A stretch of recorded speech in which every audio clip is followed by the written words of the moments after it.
ఈరోజు ఒక గొప్ప మాస్టర్ మనం కలవబోతున్నాం. ఆల్రెడీ ఇంతకుముందు సెషన్ లో మనకి క్లాస్ చెప్పారు మేడం పేరు స్వర్ణలత మేడం. పిఎస్ఎస్ మూమెంట్ లో ఒక ఆణిముత్యం. ఎందుకు ఆణిముత్యం అంటారంటే పిఎస్ఎస్ఎం లో ఎంతో మంది ఉన్నారు, కానీ వాళ్ళ జీవితాలని పూర్తిగా ఆధ్యాత్మిక అంకితం చేసి గురువాకు పరిపాలన, గురువు ఏదైతే చెప్పాడో దాన్ని తూచా తప్పకుండా పాటిస్తూ మరి మాలాంటి వాళ్ళకి ఎంతో మందికి ఇన్స్పిరేషన్ ఇస్తూ మరి సొసైటీలో ఎన్నో బాధ్యతలు మేడం చేపట్టారు. ప్రతి ధ్యాన మహాయజ్ఞంలో తనకంటూ ప్రత్యేక స్థానాన్ని కొన్ని బాధ్యతలు పత్రికారు అప్పచెప్పేవాళ్ళు. అట్లాగే మనకి ధ్యానలహరి ఫౌండేషన్ ద్వారా ఎన్నో ఆధ్యాత్మిక పుస్తకాలు, ఇంగ్లీష్ పుస్తకాలను తెలుగులోకి అనువదించారు మేడము. అట్లాగే ఐఎఫ్ఎస్ఎస్, ఇండియన్ ఫెడరేషన్ స్పిరిచువల్ సైంటిస్ట్ అని ఒక విభాగం ఉందండి. ఇండియా వైడ్ గా అందరు సైంటిస్టుల్ని, స్పిరిచువల్ సైంటిస్టులు అందరిని ఒక వేదిక మీదకి తీసుకొచ్చి వాళ్ళ ద్వారా ప్రపంచానికి అనంతమైన జ్ఞానాన్ని అందించే సంస్థ అది పిఎస్ఎస్ఎం లో ఒక వింగ్ ఐఎఫ్ఎస్ఎస్ అనేది. దానికి మేడం గారు మెయిన్ గా ఉండి వర్క్ చేస్తూ ఉన్నారు. సో ఈ రోజు మేడం ని కలుసుకోవటం మనందరూ అదృష్టం. దాదాపు 25 సంవత్సరాల పైకి చిలికే మేడంకి అనుబంధం ఉంది. సో మనం 7 బాడీస్ అనే కాన్సెప్ట్ మీద అద్భుతమైన జ్ఞానాన్ని తీసుకుందాం. దయచేసి అందరూ ఒక పెన్ను బుక్ దగ్గర పెట్టుకోండి. ఏదైనా ఇంపార్టెంట్ ఉంటే దయచేసి రాసుకోవాల్సిందిగా కోరుతున్నాం. Thank you. స్వర్ణలత మేడం, అమ్మ రండి, వెల్కమ్ మేడం. తో ప్రేమపూర్వకం పలుకుతాం. అమ్మా నమస్తే అమ్మా, శుభోదయం. నమస్తే అండి, వినిపిస్తోందా?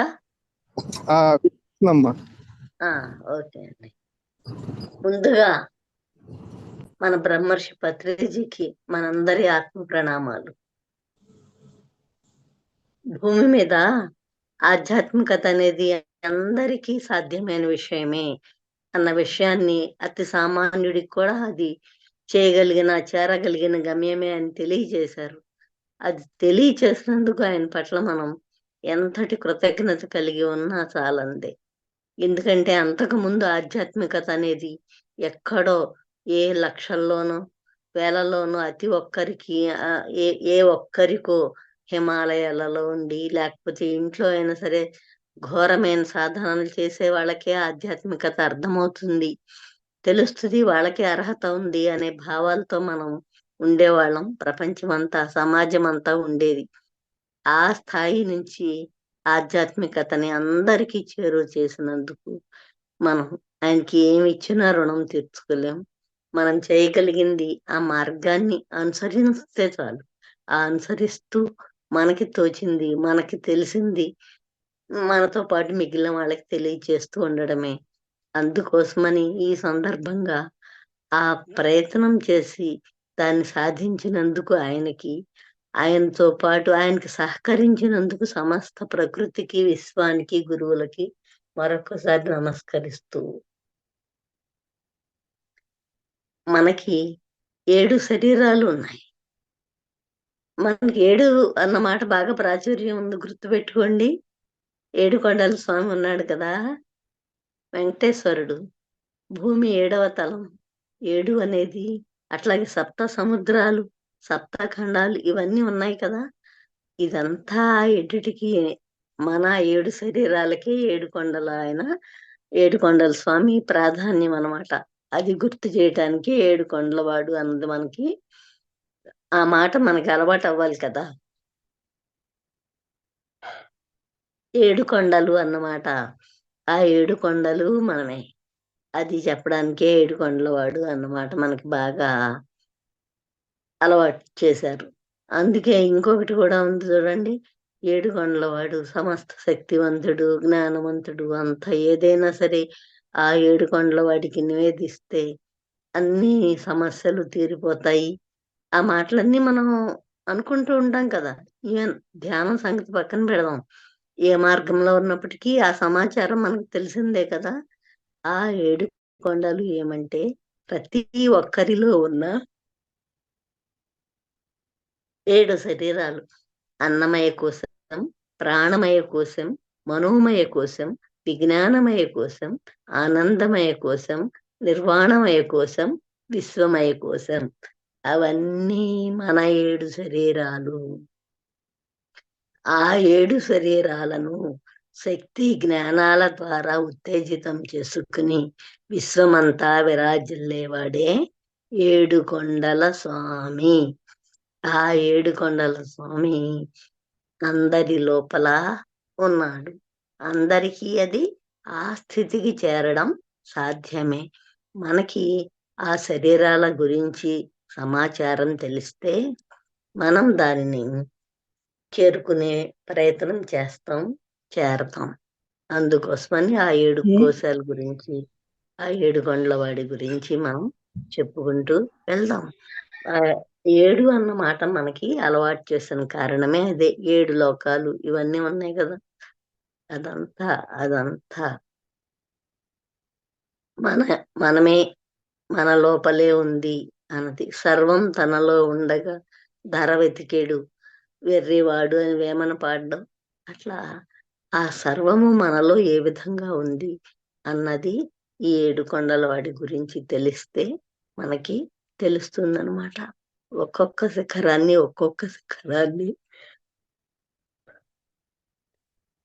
అధిరోహించడం అంటే ఒక్కొక్క కోశం గురించి మనం తెలుసుకుని దానిని దానిని మనము విస్తరించుకోవడం.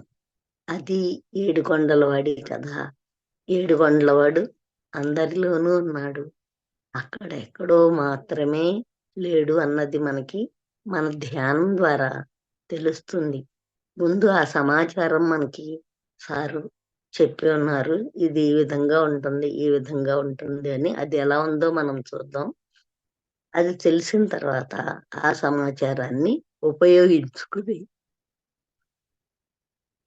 మనం మన జీవితంలో దానిని అన్వయించుకుంటూ, అధిరోహించుకుంటూ వెళ్తూ ఉంటాం అన్నమాట. ఎట్లయితే మనం మనం ఉల్లిపాయ చూస్తున్నాం కదా! మనందరికీ ఉల్లిపాయ తెలుసు కదా!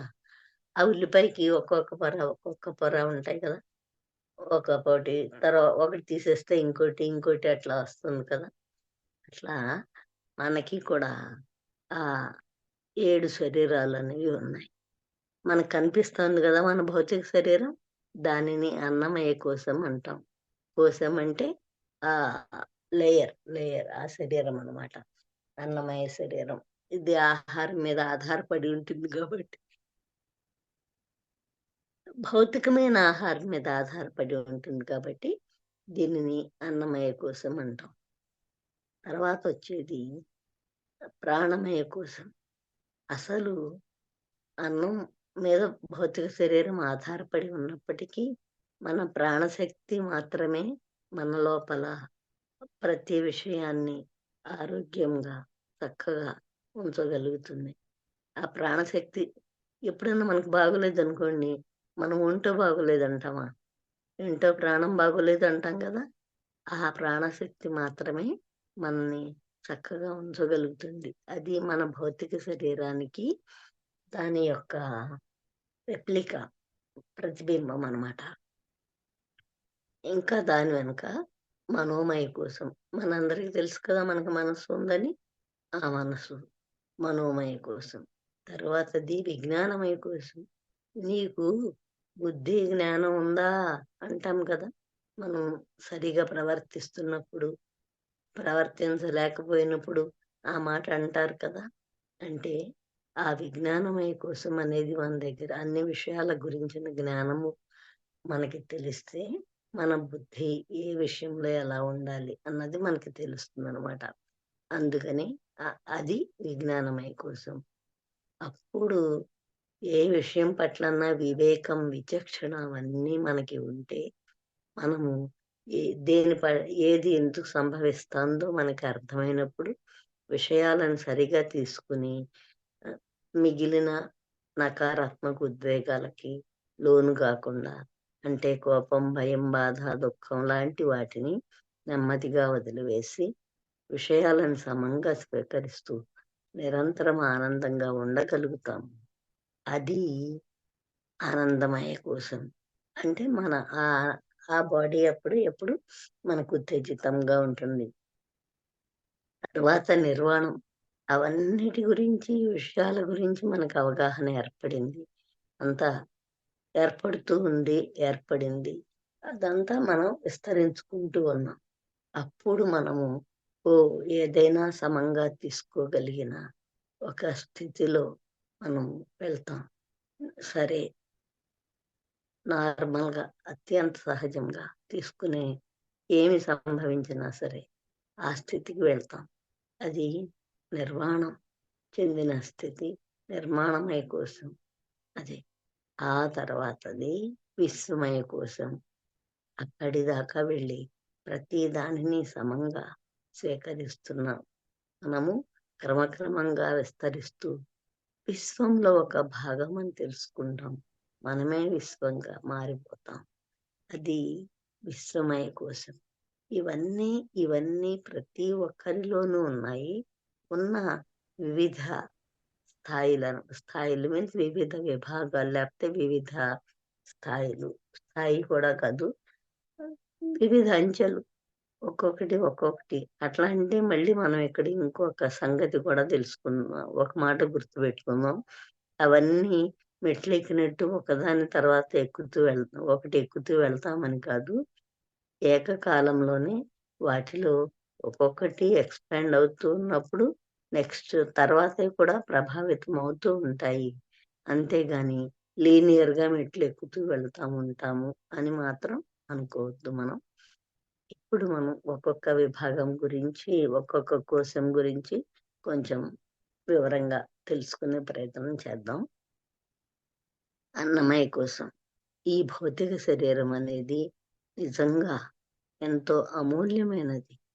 అది మనం తల్లిదండ్రుల ద్వారా, రక్త మాంసాల ద్వారా మాత్రమే ఏర్పడిందని ఎప్పుడూ అనుకోవద్దు. దాని నిర్మాణం కోసం సూక్ష్మ లోకాలలో అనేక మంది మంది మీన్స్ ఇక్కడ మళ్ళీ వ్యక్తులు అని కాదు, అనేక చైతన్యాలు మన శరీరపు అణువుల నిర్మాణం కోసం తమ శక్తిని, సామర్థ్యాన్ని వినియోగిస్తే మన శరీరపు అణువుల కూర్పు అనేది సంభవిస్తుంది. వారు ఎంతో కష్టపడి మనకు అందించిన ఈ శరీరాన్ని మనము ఎంతో జాగ్రత్తగా, ఎంతో పవిత్రంగా మనం కాపాడుకోవాలి. దాని లోపలికి మనది అంటే మన శరీరానికి ఉపయోగపడని ఏ పదార్థాన్ని ఎప్పుడూ వేయకూడదు. దానికి ఇబ్బంది పెట్టే పనులేమీ చేయకూడదు. ఏ పదార్థము అంటే మన భౌతిక శరీరం అనేది శరీర నిర్మాణ శాస్త్రం ప్రకారము శాకాహారానికి మాత్రమే అనువైనది. దానిలో మనకు తెలియక అలవాటు ప్రకారము మామూలు మన సైన్స్ సిద్ధాంతం ప్రకారం జంతు నుంచి వచ్చాడు మనిషి అనుకుంటున్నాం కదా. ఆ యానిమల్ ఇన్స్టింక్ట్ ప్రకారం మనం ఏం చేస్తున్నామంటే మాంసాహారాన్ని, యానిమల్స్ లో కూడా అన్ని తింటాయని నేను అనడం లేదు, బట్ హెర్బివోరస్, కార్నివోరస్ అనే 2 రకాల జంతువులు. హెర్బివోరస్ అంటే శాకాహార జంతువులు, కార్నివోరస్ అంటే మాంసాహారం తినే జంతువులు. మనకి మన శరీర నిర్మాణం ఇన్ ద సెన్స్ మన పళ్ళు, అలానే మన డైజెస్టివ్ సిస్టమ్, మన ప్రేగులు అవన్నీ శాకాహారానికి మాత్రమే అనువయ్యాయి. కూరపళ్ళు లాంటివి మనకి లేవు. పులికి, సింహానికి ఉండేవి. అదేవిధంగా మన డైజెస్టివ్ సిస్టమ్ చాలా మెలికలు తిరిగి, పెద్ద ప్రేగు అంటున్నాం కదా మనం, మెలికలు తిరిగి ఎన్నో మీటర్ల పొడవు ఉంటుంది. కానీ మాంసాహార జంతువులకైతే కూరపళ్ళు ఉంటాయి. అట్లానే తిన్న ఆహారం వెంటనే వాటి జీర్ణ వ్యవస్థలో ప్రయాణించి అరగడం కోసం చిన్న డైజెస్టివ్ సిస్టమ్ అంటే ప్రేగులు చిన్న పొట్టిగా ఉంటాయి అన్నమాట. అందువల్ల వాటిలో ఆహారం త్వరగా ప్రయాణించి అవి జీర్ణం చేసుకోగలుగుతాయి. కానీ మన ఆహార వ్యవస్థ, మన జీర్ణ వ్యవస్థ అందుకు అనుకూలంగా ఉండదు. మనం తినేటప్పుడు కూడా అది కష్టమే. రెండవది, అది మన శరీరంలో ప్రయాణించాలి అంటే చాలా కష్టమైన విషయం. ఆహారాన్ని మనం తీసుకుంటే అది మనకు కనీసం అంటే ఎక్కువలో ఎక్కువగా 18-24 గంటల లోపల మన నుంచి బయటికి వెళ్ళిపోతే అది మనకి ఆరోగ్యాన్ని ఇస్తుంది. కానీ మాంసాహారం అనేది మన లోపల ప్రయాణించడానికే 72 గంటల కాలం తీసుకుంటుంది. దా ఏదైనా సరే 24 గంటల తర్వాత కుళ్ళిపోతుంది. బయట పెట్టిన ఆహారమైనా చూడండి, మనకి 24 గంటలు రిఫ్రిజిరేటర్‌లో ఆ మాటలు పక్కన పెడదాం. సహజమైన విషయం చూడండి. 24 గంటల తర్వాత అది పాడైపోతుంది కదా! ఆ పాడైపోయిన దాన్ని అది లోపల బయట ఉంటే కుళ్ళిన వాసన వస్తుందా? రావడం లేదా? అదే విధంగా లోపల ఉంటే కూడా కుళ్ళిపోతుంది. ఆ విషయాన్ని మనం ఎప్పటికీ జ్ఞాపకం ఉంచుకుందాం. లోపలికి వేసేసాం గాబట్టి అదేదో భద్రంగా ఉంది అని అనుకోవద్దు. లోపలికి వేసిన తర్వాత కూడా అది కుళ్ళిపోతుంది. అంటే మన లోపలికి వెళ్ళి ఒక పదార్థం కుళ్ళిపోతున్నప్పుడు ఏం జరుగుతుంది? ఆహారం బయట ఉన్నప్పుడు కుళ్ళితే చెడ్డ వాసనొస్తుందా? ఆ పరిసరాలంతా మనకి ఈ గబ్బు కొడుతున్నాయి. పారేద్దాం ఇదంతా ఏంటో అని అనుకుంటున్నామా లేదా? కానీ మన లోపల నుంచి పారవేయగలగడం మనకి సాధ్యమవుతుందా? సాధ్యమవ్వదు కాబట్టి లోపల ఆ సిస్టమ్ దాన్ని భరిస్తూ ఉంటుంది. భరించి అనేక సార్లు భరిస్తే అది అనారోగ్యంగా రూపొందుతుంది కదా! అందుకని అన్నమయ కోశాన్ని మనం చక్కగా ఉంచుకోవాలి అంటే తప్పనిసరిగా శాకాహారం మాత్రమే తీసుకుని, మనం తీసుకున్న ఆహారం వెంటనే 24 ఎట్ ద మాక్సిమం 24 గంటల లోపల మన నుంచి మళ్ళీ బయటికి విసర్జింపబడేటట్టు చూసుకోవాలి. అది అన్నమయ కోశం. దాంతో పాటుగా ఇంకొకటి ఏం జరుగుతుందంటే, మనది కాని ఆహారాన్ని, మనది అంటే మన శరీరానికి ఉద్దేశించబడని ఆహారాన్ని మనం తీసుకున్నప్పుడు మనిషి అనేవాడు మనము దేనితో నిర్మించడం అంటే భౌతికత కాదు. మన మనస్సు అనేది ఆహారం మీద ఆధారపడి ఉంటుంది. ఆ ఆహారం సరి అయినది కాకపోయినప్పుడు, మనం తీసుకున్న ఆహారం నుంచి అది అరిగి, దాని నుంచి శక్తి విడుదలై మన లోపలికి శక్తి వస్తుంది అని మనకు తెలిసిందే కదా! అప్పుడు ఏ లక్షణాలు కలిగిన వాటిని మనం భుజిస్తున్నామో, ఆ లక్షణాల తాలూకు విషయాలు అంటే లక్షణాలు మనలో ప్రతిబింబిస్తూ ఉంటాయి. అంటే మాంసాహార జంతువులకు ఉండే ఆ క్రూరత్వం అవన్నీ మన లోపల తెలియకుండా ప్రతిబింబిస్తూ ఉంటాయి. అందుకోసం కూడా మనం మన జంతు లక్షణాలను వదులుకొని మానవ లక్షణాలను పెంపొందించుకోవడం కోసం కూడా మన అన్నమయ కోశాన్ని చక్కగా ఉంచుకొని సరైన ఆహారాన్ని తీసుకోవాలి. అది ఎప్పటికీ గుర్తుపెట్టుకోవాల్సిన అంశము. అందుకే మనకి పత్రి సార్ అనేక సార్లు అన్నమయ కోశం గురించి చెప్తూ శాకాహారం తిననివాడు రాక్షసుడు అని ఎందుకంటారంటే, ఆ మాంసాహారం మన లోపల జంతు ప్రవృత్తిని పెంచుతుంది కాబట్టి. కనీసం మనం పరిణామ క్రమంలో మానవుడిగా మారితే కదా తర్వాత మన దివ్యత్వాన్ని చేరుకునేది. 3 స్థాయిలు కదా! హ్మ్. జంతు స్థాయి, లేకపోతే రాక్షస స్థాయి, మానవ స్థాయి, దివ్య స్థాయి. ఆ దివ్య స్థాయికి చేరడానికి సోపానం మానవ స్థాయిలో పరిపూర్ణత. అది మనకి శాకాహారం వల్ల మాత్రమే సాధ్యమవుతుంది. మనం అందుకోసమే నిర్మించబడ్డాము. మన శరీరాలు శాకాహారానికి అనువుగా మాత్రమే నిర్మించబడ్డాయి. ప్రాణం ఉన్న ఇంకొక దానిని మన లోపల వేసుకునే హక్కు మనకి లేదు. విశ్వ పరిణామ సిద్ధాంతం ప్రకారం ఏ ప్రాణి యొక్క ప్రాణాన్ని ఇబ్బంది పెట్టడం, కష్టపెట్టడం, దాన్ని తీసే హక్కు మనకి లేదు. దానికి ప్రాణం పోసే హక్కు మనకి రాదు కదా! ప్రాణం పోయడం మనకి చేత కానప్పుడు ప్రాణం మనము తీయకూడదు. అందువల్ల శాకాహారాన్ని మాత్రమే మాత్రమే మాత్రమే మనం స్వీకరించి తీరాలి. ఇది ఎప్పటికీ ఎప్పటికీ గుర్తుపెట్టుకుందాం. అతి ముఖ్యమైన అంశం ఇదే. ఎందుకంటే ఈ ఒక్క విషయంలో మనం సరి అయిన నిర్ణయం తీసుకుని చక్కగా మనకి అనువైన దానిని మాత్రమే, మనకి అనువవడం అంటే మన రుచికి కాదు, మన మనసుకి కాదు, మన శరీరం దేనికోసం నిర్మించబడిందో దానిని మాత్రమే తీసుకున్నప్పుడు మాత్రమే మిగిలిన అంశాలన్నీ సరిచేయబడుతూ వస్తాయి.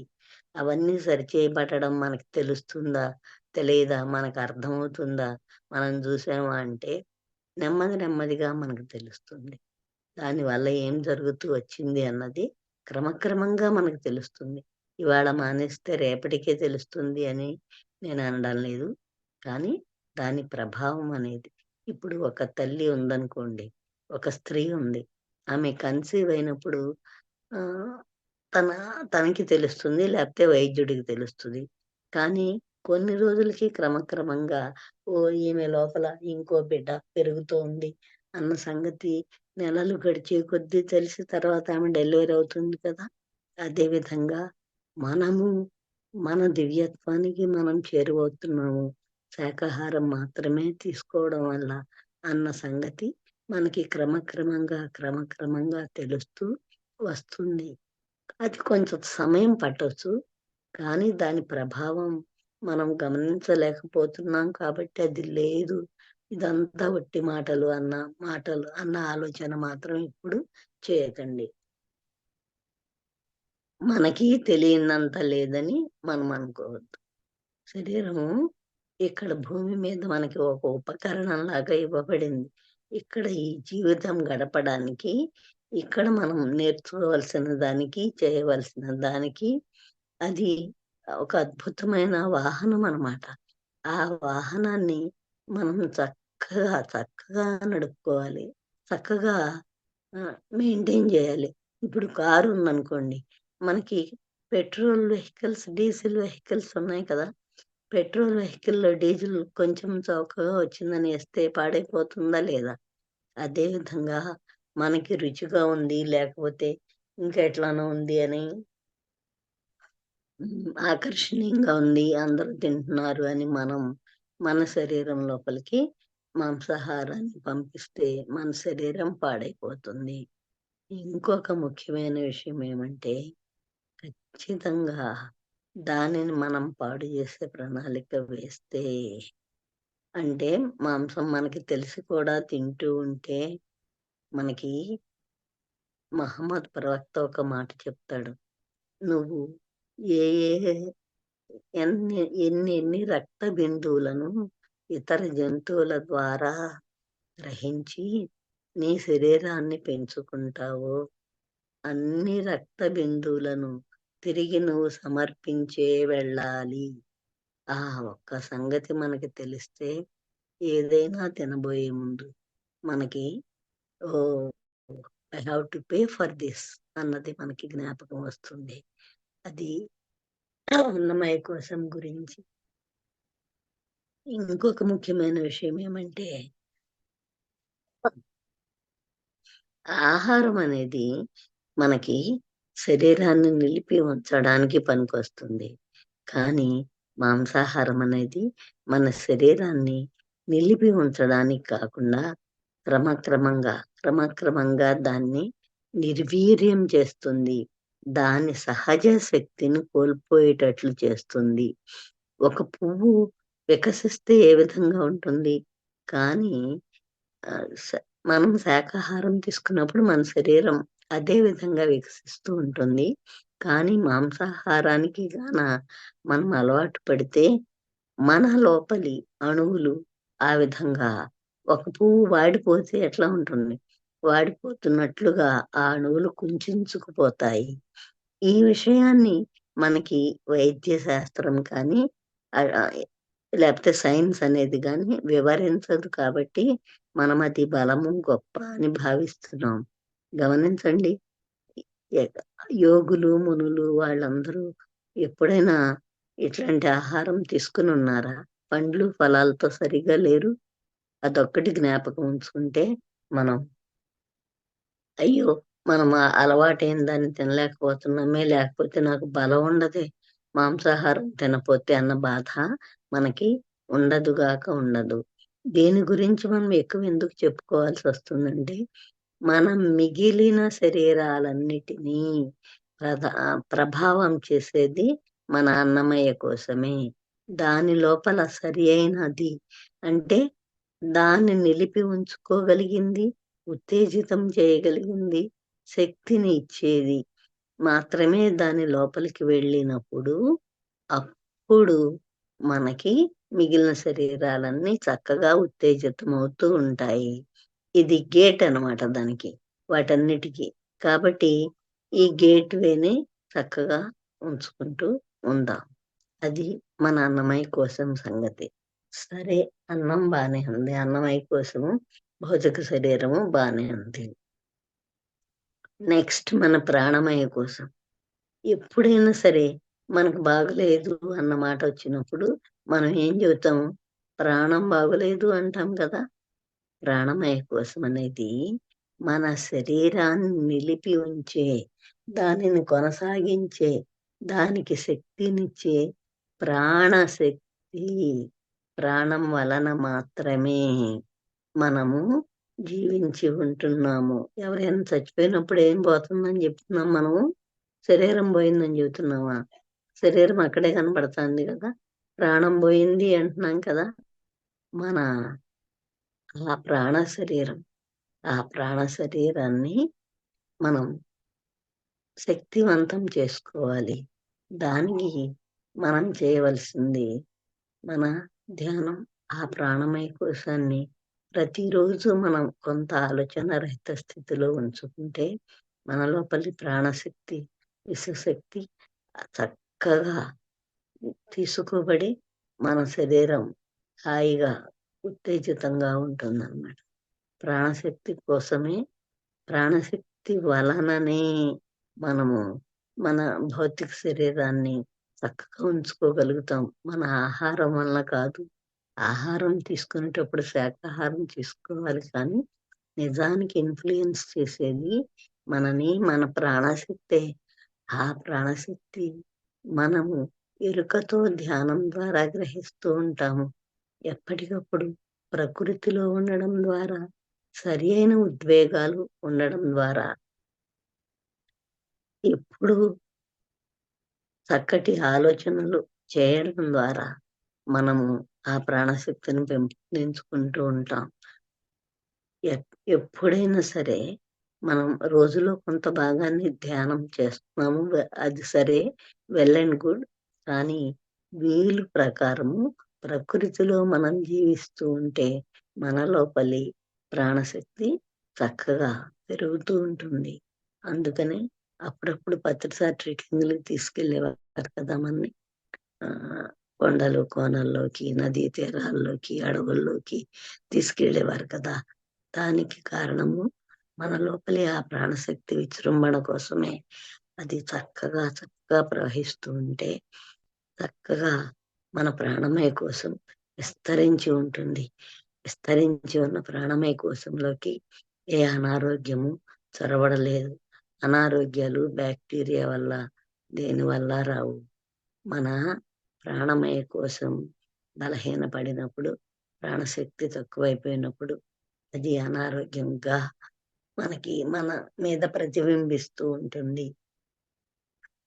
అంతేగాని వేరే కారణం కాదు. ఏ విషయానికైనా సరే భౌతిక కారణం అంటే సైన్స్‌కు మాత్రమే తెలిసిన కారణం వేరే ఉంటుంది. సైన్స్‌ను దాటి మొత్తంగా ఆధ్యాత్మికత అంటే విశ్వం గురించిన అవగాహన ఉన్నప్పుడు మనకి అసలైన కారణం అనేది తెలుస్తుందనమాట. ప్రాణశక్తి లోపం వల్ల అనారోగ్యం ఏర్పడుతుంది. ఆ ప్రాణశక్తిని పెంపొందించుకోవడానికి మనము ధ్యానం చేస్తూ ప్రకృతితో అనుసంధానం అవుతూ ఉండాలి. అది అతి ముఖ్యమైనది. మనకి ఇప్పుడు మన శరీరం ఏమైనా అనుభవించాలన్నా, ఆస్వాదించాలన్నా, హాయిగా ఉండాలన్నా ప్రాణం ఉండాలి కదా! చక్కగా ఉండాలి కదా! ఆ ప్రాణం కూడా ఇసురోమని లేకుండా. అదంతా మన ప్రాణశక్తి వల్ల మాత్రమే సాధ్యమవుతుంది. అది దాన్ని బట్టే ఇప్పుడు చూడగానే ఒక మనిషి మనకి చక్కగా ఉన్నారో లేరో తెలుస్తూ ఉంటుంది కదా! ఏంటి అట్లా నీరసంగా ఉన్నావు, లేకపోతే బలహీనంగా ఉన్నావు అని మనం అంటున్నామా? దానికి అంతటికీ కారణము మన ప్రాణమయ కోశం యొక్క శక్తి అన్నమాట. దానిని మనం చక్కగా ఉంచుకోవాలి. మూడవది మనం మనోమయ కోశం అనుకుంటున్నాం కదా! మన మనస్సు ఏ విషయమైనా సరే మనస్సు మీదే ఆధారపడి ఉంటుంది. మనిషి అంటేనే మనసు. మన ఏవ మనుష్యాణం అంటున్నాం కదా! అంటే మనస్సు ఉన్నవాడే మనిషి అని. మనసున్నవాడు మనిషి నిజమే. మనిషిని నియంత్రించేది కూడా మనసే. కానీ ఆ మనసు మనము ఇక్కడికి ఈ భూమి మీదకి వచ్చేటప్పుడు ఏ విధంగా ఉంది? అది దానిని ఇక్కడికి వచ్చిన తర్వాత మనము మన చుట్టుపక్కల విషయాల నుంచి, సమాజం నుంచి చూస్తున్న విషయాల వల్ల, భావిస్తున్న విషయాల వల్ల దానిని మనం ఏ విధంగా మార్చుకుంటున్నాము అన్నది మనం గ్రహిస్తే అప్పుడు మన మనస్సుని ఏ విధంగా ఉంచుకోవాలి అన్నది తెలుస్తుంది. నిజానికి మనమందరం అనేక కాంతిమయ లోకాల నుంచి అద్భుతమైన కాంతితో ఆ సూర్యుడు ఏ విధమైన కాంతిని ప్రతిబింబిస్తున్నాడో మన మీదకి ప్రతిబింబించడం కాదు, మన మీదకి వెదజల్లుతున్నాడు. అంతటి కాంతిని మనం మన లోపల కలిగి ఉన్నాం. కానీ ఇక్కడికి వచ్చిన తర్వాత మన మనసులో బయట విషయాలన్నీ, మన అనుభవాలన్నీ మన మనసు లోపల కూడబడి మనం ఏం చేస్తున్నాము వాటన్నిటిని మనసు లోపల పేర్చుకుని మన కాంతికి కాంతిని మనమే మసకబార్చుకుంటున్నాం. మన లోపల వెలుగును కోల్పోతున్నాం. మన కాంతిని మనం ప్రసరింప చేయడం లేదు. ఎలా అయితే ఒక బల్బ్ ఉందనుకోండి, ఆ బల్బ్‌కి పూర్తిగా బ్లాక్ పెయింట్ వేసేసామనుకోండి, మనం లైట్ వేసినా సరే దాని లోపల నుంచి కాంతి బయటకు వస్తుందా? రాదు కదా! మనకి చీకటే కనిపిస్తూ ఉంటుంది. ఆ విధంగా మనము మన మనసు పొరల మీద మన అనుభవాల ద్వారా ఏర్పరచుకున్న అభిప్రాయాలతో విషయాలని ఆ పొరల ద్వారా చూసి చూసి మన లోపల వెలుగు మనం ప్రతిబింబించనీయడం లేదు. వెలుగు ఇప్పటికీ ఉంది, లేకుండా లేదు. కానీ దాన్ని మనము ప్రతిబింబించనీయడం లేదు. ఆ పొరపాటు చేయకుండా ఉండాలి అంటే 2 విషయాల ద్వారా అది సాధ్యమవుతుంది. మొదటిది మనం ధ్యానం చేస్తున్నప్పుడు ఆలోచన రహిత స్థితిలోకి వెళతాం. అట్లా వెళ్ళినప్పుడు మనకి నెమ్మది నెమ్మదిగా మనదైన కాంతి పరిచయం అవుతుంది. అప్పుడు మనము దాని లోపల జీవించడం ఆరంభిస్తాము. అది ఒకటి అయితే అది సహజ సిద్ధంగా, అప్రయత్నంగా జరుగుతుంది మన ధ్యాన స్థితిలో. రెండవది మనము విషయాల పట్ల అవగాహన పెంచుకున్నప్పుడు ఏది సరి అయింది, ఏది సరికాదు అన్నది మనకు అర్థమైనప్పుడు మన మనసు ద్వారా మనం ఏ విధంగా ఆలోచించాలి, ఏ విధంగా ఆలోచించకూడదు అన్నవి మనకి తెలుస్తాయన్నమాట. మన మనసుని మనం స్వచ్ఛంగా, కాంతియుతంగా ఉంచుకోగలుగుతాం. అప్పుడు మనదైన కాంతి మన మాటలలో, మన చేతలలో ప్రతిబింబిస్తూ ఉంటుంది.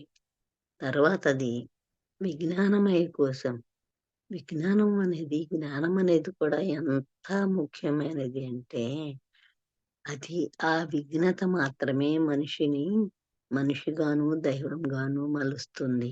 మలచడం అంటే అది పరిణామ క్రమంలో ప్రాసెసే. కానీ ఆ పరిణామాన్ని మనం వేగవంతం చేసుకోవడానికి, మన దివ్యత్వపు స్థాయి మనం చేరడానికి అది ఎంతో ముఖ్యమైనది, ఉపయోగకరమైనది. విజ్ఞానమయ కోశం అనేది విస్తరించినప్పుడు మనిషి తాను చేరవలసిన గమ్యాన్ని, తాను అందుకోవలసిన స్థాయిని అత్యంత వేగంగా చేరుకోగలుగుతారు. నిజానికి జ్ఞానం అన్నం అంటే మనము మనం తినే ఆహారం కాదు. జ్ఞానం అన్నం. ఆధ్యాత్మిక పరిభాషలో అన్నం అంటే జ్ఞానమే. అన్నం అంటే ఇక్కడ ఒట్టి బియ్యం, రైసు అట్లా అనుకోకండి. ఆహారం. అన్నం అంటే ఆహారం. జ్ఞానం అన్నం. జ్ఞానమే ఆహారం. ఆ జ్ఞానం ద్వారా, ఆ ఆహారం తీసుకోవడం ద్వారానే మన విజ్ఞానమయ కోశం అనేది విస్తరిస్తుంది. దాని ద్వారానే మనం విచక్షణ పెంపొందించుకుంటాం, విజ్ఞత నేర్చుకుంటాం, వ్యవహారం దివ్యంగా వ్యవహరించడం అలవర్చుకుంటాం. అందువల్ల ఆ విజ్ఞానమయ కోశం యొక్క విస్తరణ ద్వారా మాత్రమే మన యొక్క ప్రవర్తనా రీతులు మారతాయి. ఆ ప్రవర్తనా రీతులు మారడం కోసమే మనం మన విజ్ఞానాన్ని ఎక్స్పాండ్ చేసుకుంటూ వెళ్ళాలి. అనేక మంది జ్ఞానులు పుస్తకాలు చదవడం ద్వారా, సజ్జన సాంగత్యం ద్వారా, మన ధ్యానం ద్వారా, వాటన్నిటి ద్వారా ఆ విజ్ఞానం అనేది విస్తరిస్తూ ఉంటుంది. మన సమయాన్ని ప్రతిరోజు కొంతసేపు మన విజ్ఞానమయ కోశపు విస్తరణ కోసం మనము ఉంచుకోవాలి. ఉంచుకోవడం కూడా కాదు, కేటాయించుకోవాలి. ఆ పని చేస్తూ ఉన్నప్పుడు మనకి నెమ్మదిగా మన ఎక్స్పాన్షన్ అనేది సాధ్యమవుతుంది. దానికోసం అనేక మంది జ్ఞానులు మనకంటే ముందు ఈ భూమి మీదకి వచ్చి మనకి ఇచ్చి ఉన్న సమాచారాన్ని ఇప్పుడు మన సమకాలీనంలో వాళ్ళు ఇస్తున్న దానిని, పూర్వకాలం నుంచి ఉన్న ఋషులు మునులు ఇచ్చిన దానిని, గురు పరంపర నుంచి మనకు వచ్చిన సమాచారాన్ని, వాళ్ళు మనకు అందజేసిన జ్ఞానాన్ని, అదంతటిని మనము తెలుసుకున్నప్పుడు నెమ్మదిగా ఏమవుతుంది, దానిని క్రమక్రమంగా ఆచరిస్తాం.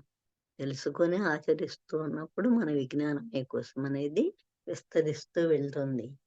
ఆ విధంగా ఆ విజ్ఞాన కోశం విస్తరిస్తే మన జీవితం హాయిగా ఉంటుంది. బుద్ధి జ్ఞానం రెండు ఉండటమే కదా జీవితం. ఏ పనైనా సరిగ్గా చేయకపోతే ఏమంటారు పెద్దాళ్ళు, బుద్ధి జ్ఞానం లేవు అంటారు కదా. విజ్ఞానమయ కోసం విస్తరిస్తే అవి రెండు లేకపోయిన స్థాయి నుంచి అవి రెండు ఉన్న స్థాయికి మనం చేరతాము. తర్వాతది ఆనందమయ కోసం. ఎప్పుడైతే ఒక బుద్ధి అనేది మనకి ఏర్పడుతుందో, బుద్ధి మీన్స్ జ్ఞానము మీన్స్ ఆత్మ జ్ఞానం. మనము విజ్ఞానము అనుకున్నప్పుడు మనకి తెలుస్తున్న మన సైన్స్ పుస్తకాల్లో ఉన్న విషయమే కాకుండా ఆత్మకి సంబంధించిన మన జీవనానికి, మానవ జీవితానికి, మానవ నిర్మాణానికి, విశ్వ నిర్మాణానికి సంబంధించిన విషయాలు అని కూడా మనం జ్ఞాపకం ఉంచుకున్నాం. ఎప్పుడైతే మనకి ఆ విషయాల పట్ల కొంత అవగాహన, సమాచారం మనకి ఉంటుందో అప్పుడు మనం విషయాలని భౌతిక కోణం నుంచి దాటి ఆధ్యాత్మిక కోణం నుంచి చూడగలుగుతూ ఉంటాం. ఆ ఆధ్యాత్మిక కోణం నుంచి చూడడం నేర్చుకుంటున్నప్పుడు దేన్నైనా సమంగా స్వీకరించడం అనేది మనకి వస్తుంది. యోగం అంటే అదే. సమత్వం యోగం ఉచ్యతే అన్నారు కదా గీతాకారుడు. అంటే సమత్వం అనేది మానాల్లోనూ, కష్ట సుఖాలలోనూ, నిందాస్తుతులలోనూ, సుఖ దుఃఖాలలోనూ, ఐశ్వర్య పేదరికాల్లోనూ అన్నిటిలోనూ ఆ ఆనందాన్ని మాత్రమే దర్శించగలగడం అనేది, ఆ స్థితికి మనం నెమ్మదిగా చేరతాం. ఎప్పుడు జ్ఞానం ద్వారా మనం మనని విస్తరింప చేసుకున్నప్పుడు మన ప్రవర్తనలో, ఆలోచనలో వచ్చిన మార్పు మన ఆనందమయ కోశాన్ని విస్తరింపజేస్తుంది. అప్పుడు మనము మన జీవితంలో ఆనందం అనే దాన్ని స్వీకరించడం నేర్చుకుంటాం. లేకపోతే మనం ఏమనుకుంటామంటే మనకి ఇష్టమైనది, మనకి అనుకూలమైనది జరిగినప్పుడేమో అది చాలా గొప్ప విషయంగాను, మనకి అనుకూలమని మనం భావించేది, మనం అనుకూలం అనుకోనిది లేకపోతే కష్టాన్ని కలిగించేది, దుఃఖాన్ని కలిగించేవి వస్తే విచారం. అట్లా ఆ ద్వంద్వ భావనలో పడి కొట్టుకొని పోతూ ఉంటాం జీవితం మొత్తం. కానీ ఎప్పుడైతే మనకి జ్ఞానం అనేది వచ్చిందో, ఆత్మస్వరూపులం అనేది అర్థమవుతుందో, ఆత్మ విజ్ఞానం అనే దాన్ని మన అది అనేది మనకి పరిచయం అవుతుందో, అప్పుడు మనం ఆనందమయ కోశాన్ని విస్తరింపచేసుకోగలుగుతాం. ఎప్పుడైతే అది వచ్చిందో మన లోపల ఆ రెండో భావం, ఆ విచారం అనేది సెకండ్ పార్ట్ అనేది పోతుందనమాట. ఆ రెండోది పోయినప్పుడు ఆనందమయ కోసం విస్తరిస్తే ఆ రెండోది క్రమక్రమంగా పోతూ పోతూ వస్తుందనమాట. అప్పుడు ఎప్పుడు హాయిగానే ఆనందంగానే ఉంటాం ఏ పరిస్థితిలో అయినా సరే. ఆ స్థితికి చేరుకున్నప్పుడు మనము నిర్వాణం, శరీరము జీవించే ఉంది. కానీ మనము విషయాల నుంచి నెమ్మదిగా ఏమైపోతున్నాము, తొలగిపోతామనమాట. విషయాల నుంచి, భౌతిక విషయాల నుంచి తొలగి ఏదైనా సరే ఓకే, లెట్ ఇట్ హ్యాపెన్, సరే అనుకుంటూ దేనికి ప్రతిస్పందించడం అంటే వ్యతిరేక ప్రతిస్పందనలు లేకుండా ఉండగలుగుతాం. అది నిర్వాణ స్థితి. ఆ నిర్వాణ స్థితిలో సరే కాని అనుకోవడం తప్పితే ఇంకొకటి మనం చేయం. అక్కడి వరకు చేరినాక అప్పుడు మనమే విశ్వంగా మారిపోతాము. అదే విశ్వమయ కోసం. నిజానికి మనకి 2 మాటలు తెలుసు కదా, మైక్రోకాజం, మ్యాక్రోకాజం అని. మనిషి అనేదేమో మైక్రోకాస్మిక్ చెందిన యూనివర్స్ అన్నమాట, విశ్వం. విశ్వం అనేదేమో మ్యాక్రోకాసం. అదే అంటే విశ్వం యొక్క సూక్ష్మ రూపమే మనిషి. మనిషి లోపలే విశ్వం దాగి ఉంది. మైక్రోకాసం అంటే అది same qualities, same thing, everything ఉన్నాయి. కానీ దాని యొక్క సూక్ష్మ రూపం, దాని యొక్క విశ్వరూపం మైక్రోకాసం. అది మనమే విశ్వంగా మారిపోతాం. విశ్వంలో ఒక భాగం అని తెలుసుకుంటాం. విశ్వంలో సంభవిస్తున్నవన్నీ మన లోపల సంభవిస్తున్నాయని, మన లోపల సంభవించే ప్రతిదీ విశ్వాన్ని విశ్వాన్ని ప్రభావితం చేస్తుందని అర్థం చేసుకుని మనం ఏ విధంగా ప్రవర్తించాలి అన్నది మనం తెలుసుకుని ఆ విధంగా మనం జీవిస్తూ ఉంటాము. అది మన 7వ శరీరం గురించి. విశ్వం. అప్పుడు మనమే విశ్వ శరీరంగా మారిపోతూ ఉంటామన్నమాట. అది మన 7వ శరీరం. ఇక్కడ మనం గుర్తుంచుకోవాల్సిన ఒక ముఖ్యమైన అంశం ఏమంటే, ఒక చిన్న మాట. మన శరీరం అనేది సూక్ష్మలోక వాసులు ఎంతో శక్తిని, శ్రమని ఓర్చి తమ తాలూకు శక్తిని అందిస్తే, ధారపోస్తే మనకి శక్తి అణువులు ఈ భౌతిక శరీరపు మాంస నిర్మాణం లాగా తయారయ్యాయి. వారి శక్తిని, శ్రమని మనం ఏ విధంగా ఉపయోగించుకోవాలి. మనము ఒకరోజు అన్నం తయారు చేస్తాం అనుకోండి, సరే ఎక్కువ అన్నం కాదు, పోని చుట్టాలు వస్తారు, ఏ స్వీట్లో తయారు చేసాము, టెంపరీ ఉండే స్వీట్ అనుకున్నాం. అది వాళ్ళు రాకపోతే చాలా మిగిలిపోతే పారేస్తామా? అమ్మో ఇంత కష్టపడి వండాము, ఇన్ని పదార్థాలన్నీ వేసాము, ఎవరికైనా ఇద్దాము, పారేయకుండా అనుకుంటామా? పారేయకుండా దాన్ని ఎవరికన్నా పెట్టి ఉపయోగించాలనుకుంటాం కదా. ఏంటి, ఆఫ్టర్ ఆల్ ఒక 100 రూపాయలు, 200, 300 వేసి సరుకులు తెప్పించి 1 గంట 2 గంటలు కష్టపడిన పదార్థం అది. దానినే మనం వృధా చేయకూడదు అనుకుంటున్నామే. మరి సూక్ష్మ లోకవాసులు ఎంతో శక్తిని ఉపయోగించి, శ్రమకి ఓర్చి ఈ అద్భుతమైన శరీరాన్ని ఖచ్చితంగా ఏది ఎక్కడ ఉండాలో అక్కడ పెట్టి, తల పైన కాళ్ళు కిందే ఉన్నాయి కదా, వాళ్ళు ఎరుకతో చక్కగా నిర్మించకపోతే తల కిందకి కాళ్ళు పైకి వస్తే మనం ఎట్లా ఉంటాము? ఉండగలుగుతామా? ఉండం కదా. అట్లా ఏ భాగాన్ని ఎక్కడ ఉంచాలో దాన్ని అక్కడ ఉంచి చక్కగా నిర్మించి మనకి వాడుకోవడానికి ఇచ్చి మనం తయారు చేసి పంపారే, దానిని మనం ఎంత జాగ్రత్తగా చూసుకోవాలి.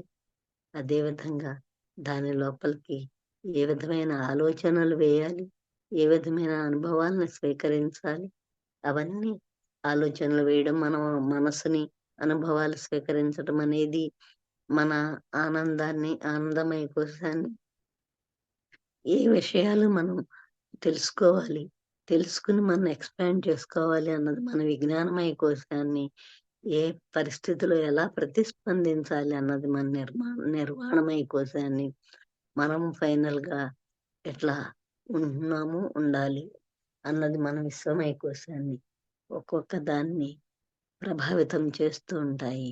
అదంతా మన లోపలే ఉన్న విషయం. వాటన్నిటిని ఉత్తేజితం చేసుకుని మానవునిగా మారడం అనేదే మానవుని యొక్క అంతిమ లక్ష్యం. ఇది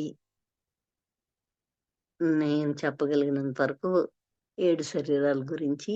ఇంకా ఏమైనా దీని గురించి మాట్లాడుకుందాము అంటే అడగండి, మాట్లాడుకుందాం.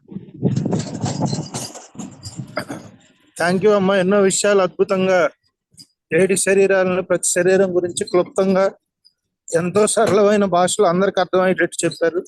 మీకు ధన్యవాదాలు. అలాగే ఈ సెషన్ లో ఎంతో మంది కొత్త వాళ్ళు ఉన్నారమ్మా. అట్లాగే ఫ్రీ అంటే మీ జీవితం గురించి కాస్త కూస్తో మాకు అవగాహన ఉంది. ధ్యానంలోకి రాకముందు మీరు ఎప్పుడు కూడా ఇల్లు దాటి బయటికి రాలేదు. మరి ధ్యానంలోకి వచ్చాక, పత్రిసారి మార్గంలోకి వచ్చాక మరి అవన్నీ కూడా పక్కన పెట్టి మరి గురువాకు పరిపాలన, గురువు ఏదైతే నిర్దేశించాడో దాన్ని ఆచరిస్తూ పాటిస్తూ ఎంతో మందికి స్ఫూర్తిగా మిగిలారు ఈరోజు మీరు BSSM లో, అట్లాగే సొసైటీలో. అంత మార్పు రావడానికి గల కారణం ఏంటి? ధ్యానం ముందు మీ జీవితం ఎలా ఉంది? అసలు ధ్యానంలోకి ఎందుకు వచ్చారు? ధ్యానంలోకి వచ్చాక మీ జీవితంలో అంత పెను మార్పు, అంత స్పిరిచువల్ ట్రాన్స్ఫర్మేషన్, మరి మీ ఉద్యోగాన్ని కూడా పక్కన పెట్టి ధ్యానలహరి ఫౌండేషన్ లో ఎన్నో ఇంగ్లీష్ బుక్స్ ను, కొన్ని వందల పుస్తకాలను తెలుగులోకి అనువదించారు. వాటి ద్వారా మేము చదువుతూ జ్ఞానాన్ని పొందుతూ ఉన్నాం. దయచేసి మరి ఎంతో మంది స్త్రీమూర్తులు కూడా మన సెషన్ లో ఉన్నారు. వాళ్ళందరికీ ఇన్స్పిరేషన్ కోసం మీ జీవితాన్ని గురించి ఒక 5 నిమిషాలు చెప్పవలసిందిగా కోరుకుంటున్నాను. నమస్తే అండి. నిజానికి వేరే ఏం కాదు కానీ, ట్రాన్స్ఫర్మేషన్ అంత పెద్ద మాటలు ఏం కాదు కానీ, నేను ఒక స్వాతంత్ర సమరయోధుల కుటుంబంలో పుట్టాను. మా తాతగారు ఆ రోజుల్లో ఆయనకున్న వ్యాపారాలు అవన్నీ వదిలేసి స్వాతంత్రోద్యమం కోసం వెళ్ళిపోయారు. ఆ వెళ్ళిపోయినప్పుడు వచ్చింది స్వాతంత్రం. ఓకే, ఆయన ఒక్కడే వెళ్ళాడని నేను అనలేదు, అనేక మంది వెళ్ళారు. తర్వాత స్వాతంత్రం వచ్చింది. వచ్చిన తర్వాత అందుకే మా ఇంట్లో అందరి పేర్లు గాంధీ, తిలక్, నెహ్రూ, ఝాన్సీ లక్ష్మి, ఇవే మా ఇంట్లో పేర్లు. సరే, అట్లా వచ్చిన తర్వాత ఆయన ఏం చెప్పేవారంటే, నేను మా అమ్మమ్మ ఇంట్లో పెరిగాను. మా తాతగారు చిన్నప్పటి నుంచి ఏం చెప్పేవారంటే, మేము ఏ లక్ష్యం కోసం స్వతంత్రాన్ని తెచ్చామో అది సంపూర్తిగా నెరవేరలేదు. మనుషుల కోసం ఇంకా చేయవలసింది ఏదో ఉంది. అందరూ సుఖ సంతోషాలతో ఉండాలంటే ఇంకా ఏదో చేయాలి. ఏం చేయాలో అన్నది ఆయనకి తెలీదు, నాకు తెలీదు కానీ ఆ మాట మాత్రం రోజు రోజు అంటే 7ంటికి ఆల్ ఇండియా రేడియోలో, అప్పట్లో రేడియోలు ఉండేవి, వార్తలు వచ్చాయి. ఆ వార్తలు విని అది అయిపోయినాక ప్రతిరోజు ఆ పాఠం అన్నమాట మాకు. ఏదో చేయాలి, ఏదో చేయాలి అని. ఏం చేయాలో మాకు తెలియదు కానీ ఏదో చేయాలి అన్నది మాత్రం చిన్నప్పటి నుంచి ఎక్కించబడింది మైండ్లో. ఇంకా వేరే అంశాలు ఏం లేవు, అంత బానే ఉంది. సాంఘిక ఆర్థిక పరిస్థితులు, ఇంట్లో అవగాహనలో, చదువు, ఎవ్రీథింగ్ అన్ని బానే ఉన్నాయి. ఆ వాటిల్లో ఎక్కడ ఏమి ఇబ్బందులు. అట్లా ఉన్నప్పుడు ఏం చేయాలి? ఇంకా రోజు చెప్పిన పాఠం కదా, అందుకని ఏం చేయాలి, ఏం చేయాలి అన్నదే ఎప్పుడు బుర్రలో ఉండేది. ఉన్నప్పుడు కనీసం నాకు 19 ఇయర్స్ నుంచి నేను ఏం చేయాలి, ఏం చేయాలని ఒక మార్గం కోసం చూస్తూ ఉండేదాన్ని. అట్లా వెతుక్కున్నప్పుడు ఒక 20 ఏళ్ళు వెతికితే ఈ లోపల అన్ని మార్గాల్ని, భక్తి మార్గాల్ని, సేవా మార్గాల్ని అటన్నిటిని ఊరికే చూస్తూ ఉండేదాన్ని. చూడటం అంటే వాటి గురించి తెలుసుకుంటూ. కానీ నాకు ఎప్పటికప్పుడు ఇది కాదు, ఇది కాదు అనిపించేదే తప్పితే దిస్ ఈస్ ద వే అని అనిపించేది కాదు. ఆ ఆ వెతుకులాటలో నేను దాంట్లో ఉండే వ్యక్తుల్ని, మామూలు వ్యక్తుల్ని అందరిని పరిశీలిస్తున్నప్పుడు మనుషులందరూ ఎవరు పూర్తిగా చెడ్డవాళ్ళు కాదు. కొన్ని కొన్ని బలహీనతలు మాత్రమే మనుషుల్ని సరికాని పనులు చేసేటట్టు చేస్తున్నాయి. ఆ బలహీనత అధిగమించే మార్గం దొరికితే అందరూ చక్కగానే ఉంటారు అన్నది నాకు అవగాహనలోకి వచ్చింది. సో అప్పుడు బలహీనతలు దాటే మార్గం కోసం మళ్ళీ ఎతకడం మొదలెట్టా. అట్లా ఒక 20 ఏళ్ళు, ఒక 22 ఏళ్ళు వెతికినాక నా 40 ఇయర్స్ ఏజ్‌లో పత్రి సార్ దొరికారు. వెతుక్కున్న రోజుల తరబడి, సంవత్సరాల తరబడి నేను ఆ మార్గం కోసం వెతికితే దొరికి ఆయన ఏం చేశారు, కళ్ళు మూసుకొని కూర్చోండి ముందు అని చెప్పాడు. ఇంకేమీ విషయాలు చెప్పలా. నేనేమి ఆధ్యాత్మిక మార్గాలు, గురువులు అయ్యేం లేవు. పండగొస్తే కొబ్బరికాయ కొడతాం మాట వాస్తవం. అంతకు మించి నాకేమి స్వామీజీలు, బాబాజీలు అట్లాంటియేమీ లేవు. మరి ఈ మార్గంలో ఉన్న నా భర్త, మా మేనమామే మేమందరం ఒకే ఇంట్లో పెరిగి ఉండటం వలన మా అందరికి కొంచెం ఇట్లాంటి భావాలే ఉండి, ఆయనకు కూడా మనుషుల్ని సరిగ్గా చూడాలి, మనుషులతో సరిగ్గా వ్యవహరించాలి తప్పితే మనం వేరే చేయాల్సింది ఏమి లేదు. మనిషిని చూస్తే చాలు, మనకి మనిషితో సరిగ్గా వ్యవహరించగలిగి, వాళ్ళతో ఫెయిర్‌గా ఉండి, వాళ్ళకి చేయగలిగింది ఏమన్నా చేస్తే చాలు తప్పితే వేరే పూజలు అట్లాంటియేమి నాస్తికత్వం లేదు. ఏ పండుగ రోజు కొంచెం అందరిలాగానే పూజ చేస్తాం గానీ, అంతకు మించి భక్తి భావాలు కూడా లేవు. సరే అట్లా ఉన్నప్పుడు పత్రి సార్ వచ్చి కళ్ళు మూసుకొని కూర్చోబెట్టాడు. నాకు అంతకుముందు ధ్యానం అంటే తెలీదు, గురువు అంటే తెలీదు, అయేం తెలియవు. సరే అంటే అప్పట్లో నేను ఒక స్కూల్‌లో టీచర్‌గా చేసేదాన్ని. మా స్కూల్‌కి ఒక పాంప్లెట్ వచ్చింది. ఆ పాంప్లెట్ ప్రకారం కొత్త విషయాలు తెలుసుకోవాలి అన్న ఆసక్తితో నేను వెళ్ళాను ధ్యానం క్లాస్‌కి. ఆయన అట్లా కూర్చోబెట్టారు. కూర్చోబెడితే అద్భుతంగా ఒక పెద్ద బుద్ధుడు, బంగారపు రంగులో ఉన్న బుద్ధుడు కనిపించాడు. దాని ముందు ఆయన ముందు పెద్ద పూల తోట ఉంది. ఒక పెద్ద గేట్ ఉంది. ఆ గేట్ తీసుకొని నేను లోపలికి వెళ్ళాను. అప్పటికి అది ధ్యానం అనే అనుభవం అనో ఏమి ధ్యాన అనుభవం అని అయన్నీ నాకు తెలియవు. కానీ వెళ్తూ వెళ్తూ ఆయన ఏం చెప్పాడంటే, నేను మీకు చెప్పిన ఈ విషయం మీకు నచ్చితే నేను మీ దగ్గరికి వచ్చి అట్లా చెప్పాను. మీరు మిగిలిన వాళ్ళ దగ్గరికి వెళ్ళి అట్లానే చెప్పండి. అదే మీరు చేయాల్సిందే అని చెప్పి వెళ్ళిపోయారు. అంతకుముందు నేను ఈ కొన్ని విధానాల్లోకి వెళ్ళాను వాటిని తెలుసుకోవడానికి. కానీ వాటికి మేము ఫీజు కట్టి వెళ్ళేవాళ్ళం. వాళ్ళు మొదటి రోజు ఏం చెప్పేవాళ్ళంటే, మీరు చెప్పిన దాన్ని, మేము చెప్పిన దాన్ని మీరెవ్వరికీ చెప్పకూడదు. అదే ఫస్ట్ నియమం. అప్పుడంతా నాకు అనిపించేది, నాకు వాటి అవసరాలేమి లేవు. ఆ శరీరానికో, మనసుకో, దేనికో ఏమి ఈ బాధలేమి లేవు, వీళ్ళేమో ఎవరికీ చెప్పొద్దంటున్నారు, తెలుసుకునేం ప్రయోజనం అనుకునేదాన్ని. ఎప్పుడైతే ఈయన ఈ మాట చెప్పాడో అందరికీ చెప్పమని, అది నాకు చాలా నచ్చింది. సో నేను చెప్పడం మొదలుపెట్టాను. అట్లా వచ్చిన తర్వాత వన్స్ కళ్ళు మూసుకోవటం మొదలుపెట్టిన తర్వాత అది మొత్తంగా మానవ సమాజ పునర్నిర్మాణానికి ఉద్దేశించబడిన ఒక మార్గమని, మనుషుల్ని సమూలంగా తామును తాము తెలియజేసేటట్లు, తెలుసుకునేటట్లు చేస్తుందని అర్థమై, ఇంకా అప్పటి నుంచి మొత్తం సీరియస్‌నెస్ విషయం పట్ల ఏర్పడి దానికోసమే పనిచేయడం అనేది మొదలుపెట్టాను. ఆ క్రమంలోనే ఇంకా సమయం అంతా వెచ్చించడం కోసం ఇంకా ఉద్యోగం మానేయటాలు ఇక అయన్నీ మామూలుగా జరిగిపోయింది. అదే పని చేస్తున్నాను. మనకి అర్థమైతే, మనకి తెలిస్తే అందరూ తెలుస్తారు, అన్నీ తెలుస్తాయి. మనము ఎలా ఉండాలో మనకు తెలుస్తది. నాకు తెలిసినట్టే ఒకరోజు అందరికీ తెలుస్తుంది అని నాకు తెలుసు. అది. ఓకే అమ్మా, థ్యాంక్ యూ. చాలా అద్భుతంగా చెప్పారు. అది ఫ్రెండ్స్, మరి పిఎస్ఎస్ఎంలో ఒకనొక ఆణిముత్యం స్వర్ణలత మేడం గారు మరి ఒక ఆంధ్రానే కాదు, తెలంగాణ కాదు, భారతదేశం నలుమూలలా తిరుగుతూ మరి హిందీ, ఇంగ్లీష్, తెలుగులో అన్ని భాషల్లో కూడా నిరంతరం క్లాసులు నిర్వహిస్తూ ఎంతో మందిని ధ్యానులుగా, ఆత్మజ్ఞానులుగా తీర్చిదిద్దారు. మేడంకి ఒకసారి మనం హృదయపూర్వకంగా కృతజ్ఞతలు తెలియజేసుకున్నాం.